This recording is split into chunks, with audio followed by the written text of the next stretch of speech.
Hi guys, welcome back to Delaware Acre. Today I wanted to bring you guys along. I'm going to make some sourdough bagels and I wanted to show you the process here. I fed my starter last night and it's nice and bubbly. You can see there all the bubbles. This recipe calls for honey, salt, flour, 2 cups of flour there, some water from my Berkey, and this honey is actually honey from a Costco haul, and it's been a while since I've used it. I'm just trying to use it up. Putting some pink salt in there, and then my sourdough comes comes out with a vengeance here. Recipe calls for half a cup of sourdough starter, nice and bubbly, and then put it in the mixer and let it mix until it all combines. And then it takes about 10 minutes for this to come together, and I didn't necessarily want to fast forward this process, or do a time lapse or anything, because I just wanted you to see what the dough looks like. I found that a lot of times on videos for bread, any kind of bread making, they the video gets sped up because it takes a while to go through all this. But when you're trying to learn how to make these recipes, I find it helpful. So um, I did not fast forward it. There's another cup of flour going in, and then just waiting for it to all come together. And I can link this recipe below too. It's a recipe from Lisa at Farmhouse Old Boone. And this is the first time I've made her. No, this is the first time I made her sourdough recipe. I've always made yeasted bagel recipes, and they don't really turn out all that well. So I figured if I'm in the sourdough world, I should probably give these a try. I switched to the dough hook here, and I'm just watching and waiting. My mixer is doing most of the work for me here.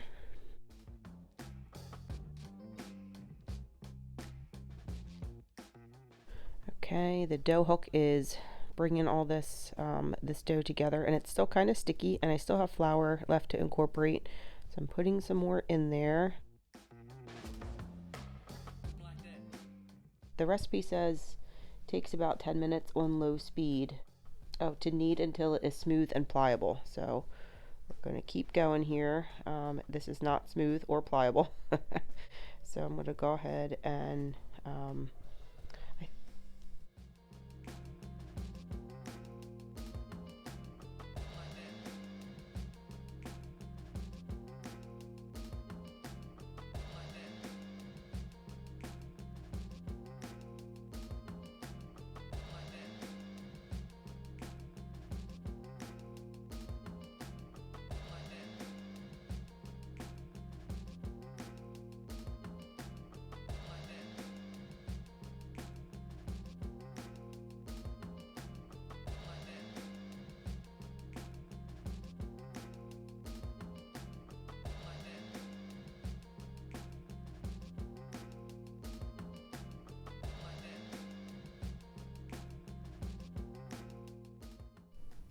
okay, after this last addition of the flour, my mixer was starting to sound kind of tired, and I have burned up mixers before, so I just wanted to make sure I didn't overdo it on my mixer, and it's really not coming together as well as I thought it would, and it's been about 10 minutes. So I end up taking out and doing some hand kneading, and I haven't done a whole lot of hand kneading. I'm not even sure if I'm doing it right, but it's definitely, if you have any aggression or any frustration, I definitely recommend getting some dough out and kneading it, because you will be cured of that feeling by the time you get done.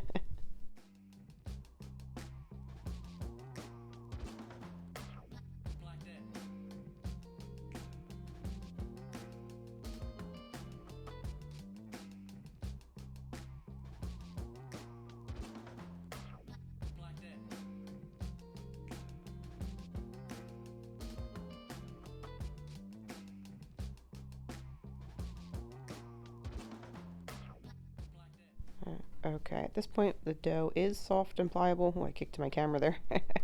And so now that it's all together, it's soft and pliable.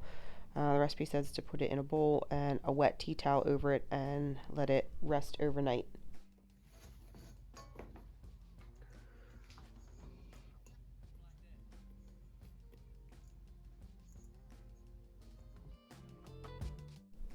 Okay, it's the next morning and I'm scraping the dough out. It's a little bit more firm, I guess, from the kneading than the bread doughs I'm used to working with, which is fine. And the recipe says after the bulk fermentation overnight to divide into 8 equal parts. And I'm just double checking the recipe here to make sure it's 8 equal parts.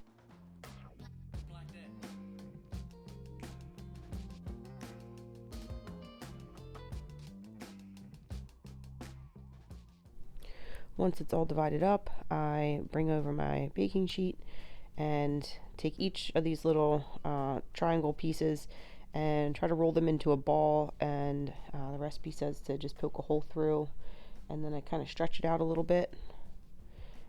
And then looking back, I probably should have put parchment paper down or at least greased my baking sheet because they did stick. They did end up sticking a little bit, but you'll see that later in the video. And these are very rustic bagels. These are not like going to Dunkin' Donuts or a specialty bakery shop or anything. They're very very rudimentary, but they tasted okay. Once I got them all on the baking sheet, it's time to let them rest again. And my house is pretty cool, so I put them in the oven with the light on and tried to see if that would help. And I figured while I was waiting, I'd grab my little 8-inch cast iron skillet there and put some bacon fat in there and fry up some of this sourdough discard. Because I want to feed my starter, I don't want to feed as much starter as in there because I do equal parts of flour and water to starter. So I pour, instead of just tossing it out, this is just something that I have found that I like, and it makes me feel like I'm not wasting my sourdough discard. You can make crackers, or you can make, there's plenty of recipes out there of different things that you can make with your sourdough discard, but I fry this up like a pancake using that bacon fat. House gets a little bit smoky sometimes, but it's pretty tasty. I'll show you how I eat it, but it's like a pancake. You just wait for it to look like it's all mostly cooked, and then you give it a flip. I put a little bit more bacon fat in there. It does smoke up a little bit. I think that's just from the cast iron.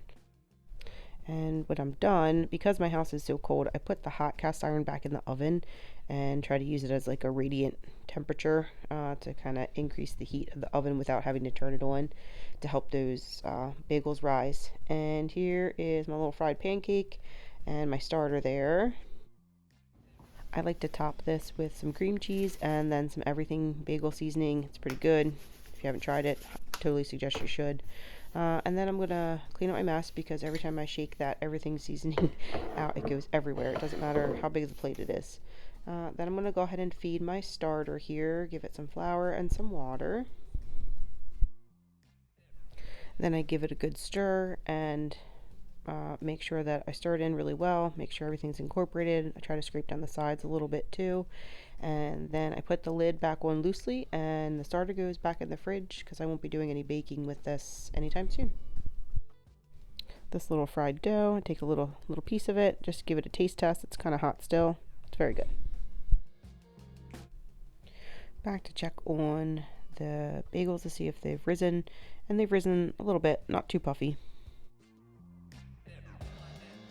In the meantime, we're going to preheat the oven after, but it says to bring a large pot of water to boil, so I'm going to get that going while we're giving these a few extra minutes.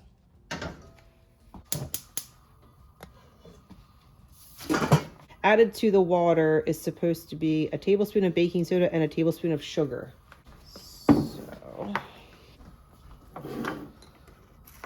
tablespoon of sugar. Baking soda, yeah. All right, water's boiling. And put these in. Preheat the oven to 425. Add bagels to water and boil for 1 minute. Flip, then boil for another minute.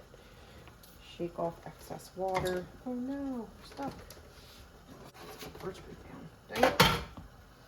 Well, let's see how these go. There's 1, 2, 3. There's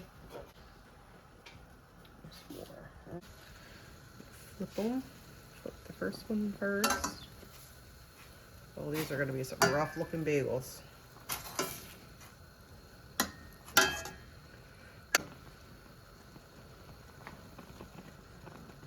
Shake off excess water.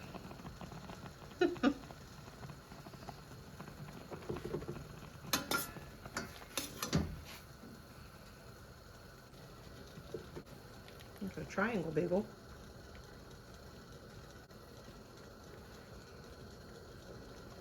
Oh, it's the most normal looking one so far.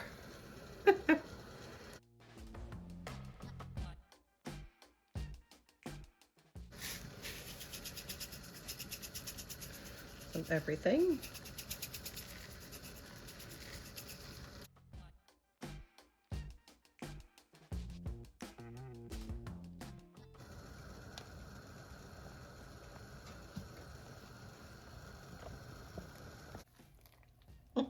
Another triangular one.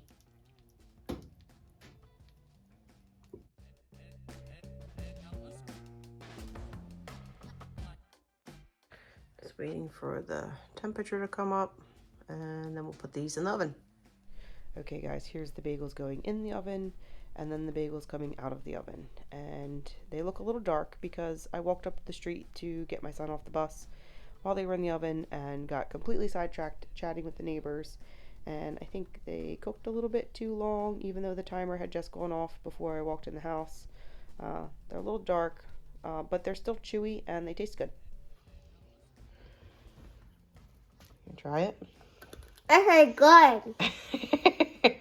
Did you already have a piece? Mm-hmm. Look at the cat. Bye. Okay guys, you know I had to get Charlie Cat in this video somehow. But thanks for watching, and maybe next time the bagels won't turn out so dark. But they tasted good. No one ate them except for me, and that's okay. Until next time, take care. Bye.